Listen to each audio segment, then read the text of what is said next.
Formal nang naupo bilang bagong kalihim ng Department of the Interior and Local Government o DILG si Secretary John Vic Remulla.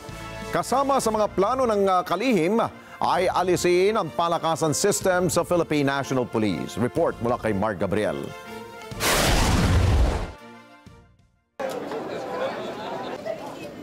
Ipinasa na ni dating Secretary Benhur Abalos ang liderato ng DILG sa bagong talagang kalihim ng kagawaran na si Secretary John Vic Remulla.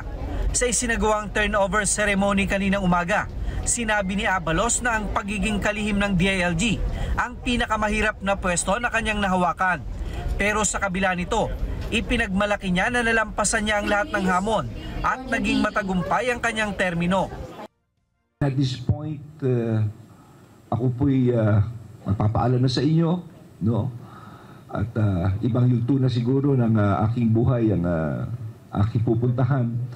Gayunpaman, ako'y masaya ngayong araw because I know that I will be leaving the DILG in the hands of a very, very capable person. He's very qualified and he has multiple awards. And I know, with him, talagang the DILG and the whole country will be in good hands.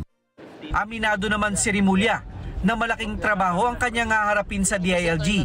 Ngunit kumpiyansa siya na magagampanan niya ito ng maayos gamit ang 30 taong karanasan sa local government.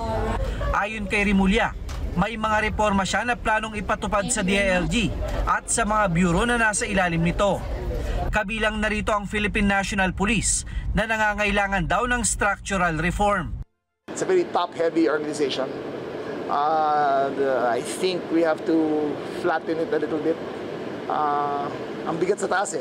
So many generals, so many layers. I think we can do with less.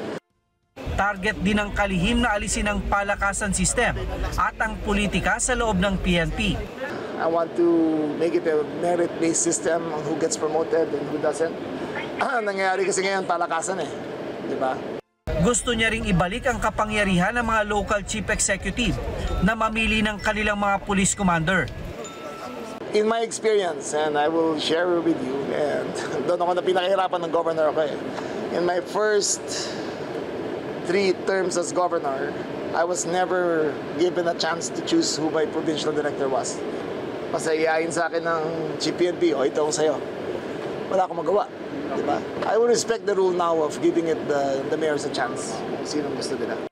Iginiit naman ng PNP na matagal nang walang palakasan system sa kanilang hanay. Mayroon daw silang Senior Officer Placement and Promotion Board na sumasala sa kakayahan at kwalifikasyon ng kanilang mga opisyal. Na provided din po sa existing laws po natin na yung ating mga local chief executives ay binibigyan din po ng poder para mamili po based po doon sa shortlist na isinusumite po ng PNP kung saan pwede po silang mamili doon po sa ibibigay po nating pangalan. But as much as possible po, ini-insulate po natin ang PNP lalo na po sa political influence sa pagtatalaga po. So ang PNP naman po is open to discuss this with our new SILG, and in fact, I was already informed by our Chief PNP earlier na meron pong nakaschedule po na command conference next week po at kung ito po ay mapapag-usapan ay...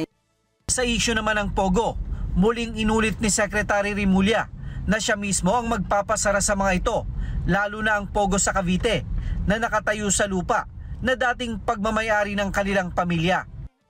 Mark Gabriel, para sa Mata ng Agila. Matatag, matapang, matapat. Maraming salamat sa inyo pong pagsubaybay sa Mata ng Agila Primetime. Para malaman ang matatag, matapang at matapat na mga balita, i-follow lamang at mag-subscribe sa @Net25 TV.